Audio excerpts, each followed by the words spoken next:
Hello once again, everybody. Today we're going to be taking a look at something that you have more than likely already seen many times. It is Tiger Force Outback. We're looking at it because I got it, and I want to make a video on it. So, deal with that. So, box, very standard, very nice art of Outback here. I think it's really good. She has a classified Stewart Outback Selkirk because you can't just call him Outback because there's licensing things involved. Hence why his full legal name is here. More nice art on the side here. This is really, really good art. Like, I'm just kind of skimming by it, but it is really, really solid artwork. Tiger Woods logo in the back of the box here. All the shenanigans on the side here that nobody cares about, nobody pays attention to. 39, as he's number 39 in the classified line. On the back here is some art that I think was from Cobra Island that for some reason is here. I don't know why, but hey, it's there. But yeah, that's the box. And looking at the figure, because that's why you're here, I really like him. I think he's really good. Sitting on the spinning base here, I think he's super solid. Like, he's a really good figure. He's probably the best Tiger Force figure, I'll say. Like, I think that's without question, but I think that's just because this figure is super solid. So let's bring him in a little closer. Take a look at him here. And here's Outback. And man, he's covered in accessories. I know it's not on him right now, but like, you get the backpack on him, you get the pistol in here, you get the flashlight, the knife, everything on him all at once. He is covered in accessories. He's one of the most packed classified figures that I have seen outside of like the Sergeant Slaughter that has 6 hands and an action figure and a gun. But this guy is just loaded with accessories, and some of them are pretty cool. Some of them are kind of unnecessary, but I'll get to that later. The sculpting and the molding style for the figure is really solid. This is a really good looking figure. I think it's, again, one of the best ones that they put out, just in terms of like quality as a toy. Again, very much classic. Tiger Force Outback, who's a character I think is really cool, even though he's kind of a dork, because he's like this survivalist dude who has survival on a t-shirt. And this, I think, is even funnier because it's just a cat. It's just like a cat's face on a t-shirt. Like, he got it from going to the pier and he bought a t-shirt for $20 that was way overpriced. Like, this is just he's such a fun, goofy design that really, I think, doesn't take itself seriously in a good way. And I like this version more because I like the older, more grizzled veteran sort of look he's got going on, as opposed to his other original figure, which is just Chuck Norris. But hey, same exact figure as the other one, so you can probably pop the heads off, swap them, do whatever you want with them. I might do that at some point, but nah, not right now. Green camo pants, per usual. Nice laced up boots here. Again, the space for his boot sheath knife. Pocket here for his flashlight, and on the side for the holster as well. All these come off, by the way. You can take all these off if you want. I mean, some of them you're probably going to have to cut off because they're molded in. Like, for instance, this whole overlay of like the strap and everything comes on. You can take the straps off and layer them down if you want, give them like a casual look. That's just if you want to do that. Gloved hand right here. That is a side-to-side hinge as opposed to this one on the right here, which is an up and down hinge. So, I guess he's a lefty. It does have a nice watch here, nice bracelet and everything. Nice bandana. I think the face sculpt looks really good. He kind of looks like Santa Claus. That might just be the gray and the big red nose and the big blue eyes, but it looks like Santa Claus with a blue bandana, which is pretty cool. I guess it's G.I. Joe Santa. But yeah, no, this is a fairly standard classified figure. Again, the texturing of the pants here is really nice. I like this. I like how much work goes into each figure's sculpt work. Kind of like the opposite of like a Marvel Legends figure where everyone's very monotone and matte. Everyone's very textured here. I like that a lot. But yeah, that's, standard for Outback. So, articulation-wise, head's on a ball joint here, as you can see here, move around like this. There is a hinge here at the neck, which allows further motion, so you can really get them hooked out far like that, or tucked in like that. There's an ab crunch, of course. This overlay doesn't really get in the way of that, which is nice because it's not tucked down or anything, so it can move on its own freely. There's a ball joint here at the torso. This does get in the way, so you can't like do a full 360 situation without, pulling on the plastic some, but I don't really think you'd need to anyways. I have a problem here with the shoulder, specifically the right shoulder. It doesn't like to lay down like flat against the body, and I think that's just because, he's a pretty big looking dude. I mean, he's like a Jack grandpa. So, he's a pretty big looking guy, but it doesn't lay flat. So it just looks like, he looks like Triple H, just like walking around like this. Like, it just makes him look kind of like a dork, but I just wanted to put that out. There is a butterfly joints on both sides here, 360 at the elbow here. There are joints in here, but they don't like to move either. Like, this is as far up as this arm's going to go for me. It doesn't go all the way out. But, you know, that's not super bad because, you know, I don't really feel like I need to make him do that. Swivel here at the bicep. Double jointed, pinless elbows, which look very nice. Like I said before, side to side here, it's on a pin, so it's a swivel. Up and down here, same thing on that side.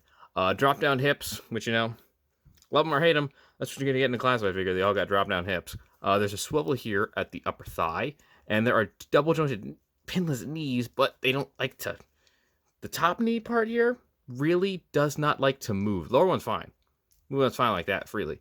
But the top one is super tight on both legs. I don't know if that's a problem with just this figure, but they just don't like to do it, which, you know, sucks, I guess. There's a swivel here at the lower calf, or the upper calf, up and down for the feet, and a forward-facing pin for rocker. So, you know, standard, what you get for every single classified figure out there. Now, as for the accessories, there are a lot of them. There are so many. So we're going to start off with the backpack here, because this backpack is very cool. I like the sculpt work here on this backpack. It's got a very nice texture to it, nice brown to it, so it looks very realistic. I like all the additional pouches, belts, and everything. Like everything you need for a survivalist, like Outback. Outback? I got his last name mixed up with his name. Outback would need. It looks really solid, and again, I keep it on most of the time because it just works really well. It is a very big backpack. This is a big backpack. It also has these two little holes in the side here, which if you want to take the shovel that it comes with, which we'll look at very quickly, which is very standard shovel, and it's kind of like a diamond shape, so I guess it's also like a chopping tool. I guess these maybe with sharp edges, you know, some like an emergency e-tool shovel, like you know, has like sharp edges to it so it can cut through stuff. It has a hole right here in the middle of it, which allows you to place it on either side here and stick it on there to keep it in the backpack, which is a really nice touch. You can technically do that with the gun as well, although if I take it here and attach it through the peg here, it doesn't really sit very well, and also this gets in the way, so his arm really can't use it that well. I guess you could do it this way, but that looks pretty dumb. So I just usually have him hold it, but the option's there. So I appreciate that you can have all of his accessories on his back at any given point. But yeah, there's the backpack and technically the shovel. Here is his pocket knife that he has, which is a large knife. This is like large in terms of classified scale. This is like a very small blade, I guess. You know, jagged edge right here on the back, so you know, cutting like a saw. Very. Oh boy, something's stuck in my mouth there. Whoops. Take the back end. Very nice jagged edges here. This was a very sharp blade itself. It looks really nice. Holds really. I wish. My biggest complaint with these is that they're all molded in the exact same gray. I wish that they weren't, and I wish that they had some paint to them, some color. I wish the knife was at least silver, like they at least painted it like the blade silver. Like I feel like if that was there, that would be enough to be fine with me. You know, same color shovel and everything, flashlight, whatever. But I wish that the blade was just silver. Like it just adds a bit to it. It makes it feel less like a cheap plastic toy. But, you know, I guess most people aren't going to have Outback with his knife out and his flashlight and everything. It's going to be the main rifle and everything else going to be the side. But still, that little bit of extra would have been appreciated. He does have this tube flashlight, which is really cool. Like, I appreciate that it's there because it's on the figure. The original one is just, like, sculpted on so it doesn't come off. I don't see myself ever using this, like, in any way, photography or not, because he's going to hold it weird. It's going to be real funky. Like, I don't see a necessary reason to use this. Also because it's not a real flashlight. It doesn't turn on. So I can't use it for photography and have, like, a big flashlight coming out of it. It will just look weird. I guess I could, like wire, like, an LED through it, like, Dremel it out and wire an LED through it, but that would be so much work for really nothing. But hey, you know, it's there. It's sculpted nice. It looks like how it would look. And I'm not going to complain about extra accessories, but it's just, I don't really feel it's necessary to have it. But hey, it's there if you want it. Cool. He does, of course, have a sidearm, which is some strange, very strange looking pistol. Very sci-fi, like alien-esque. I think it's... I have no idea what this is supposed to emulate or resemble, but it looks like it looks like a gun from Aliens, with some like tape wrappings around it, And there's like a little bit of like a flashlight or something under here with some tape on it as well. I guess it's supposed to kind of resemble like a emergency survivalist kind of gun because it's like haphazardly put together, but it just looks odd and I'm not big on it. But you know, hey, pistol there if you want it. Here's his main weapon, which looks really dorky. It's some sort of like, I guess like an AR normally, but they remove the buttstock. It's got a weird handle here, by the way. Remove the buttstock. Got a very short barrel. Magazine comes out. Got a strap. Got a handle. Got a what looks like an ACOG sight, and then another sight here on top of this sight here. So he's got 3 different sights, 2 of which are basically unusable. These ones right here, because you're just going to be looking at it through this, which means you won't be able to see any of this. And honestly, it gets kind of in the way here. Like, it gets in this scope gets in the way of this scope. So, I don't know what he's doing, but it just doesn't look right, and it doesn't work well.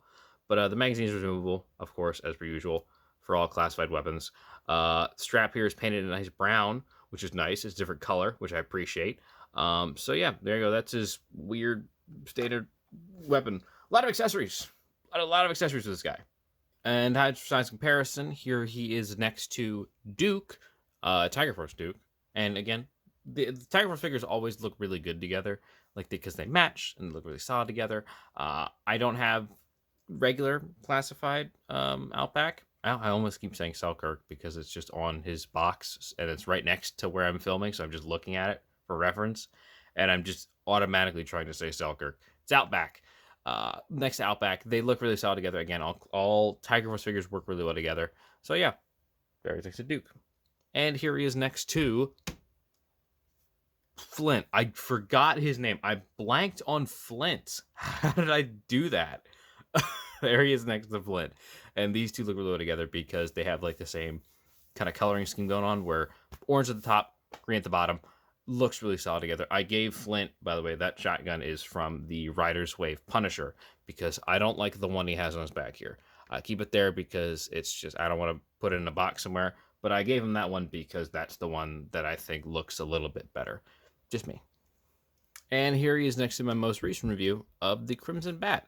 And I think these guys came out in the same wave, or I might be thinking of the original Outback, which I think came out later than the Tiger Force one. But yeah, this was good together. Man, that bat looks way taller than Outback. I just realized the height difference there. And here is the last Tiger Force figure that I have yet to review, Bazooka. I haven't done a video of him yet, but I will soon, so expect that shortly. Yeah, there you go. So there is Outback. Very cool looking figure, Tiger Force Outback specifically. I really like this guy. He's really good. I am a big fan of like characters like this who are just, I guess, just wearing like casual wear with a bunch of crap over it. Like, I of course love the classic Joes who are, you know, very militaristic styled, like your Dukes and your Flints. But I also like just the guys who are like, hey, I just wore a t-shirt to work today, which is, I guess, this and Bazooka, who I haven't done a video for yet, but it will soon. So yeah, hopefully you enjoyed this video. If you did, please like, comment, subscribe, everything down below that you need to do in order for me to keep doing these videos that I love to make to do. So yeah, thank you so very much, and I will see you when I see you next. Bye now.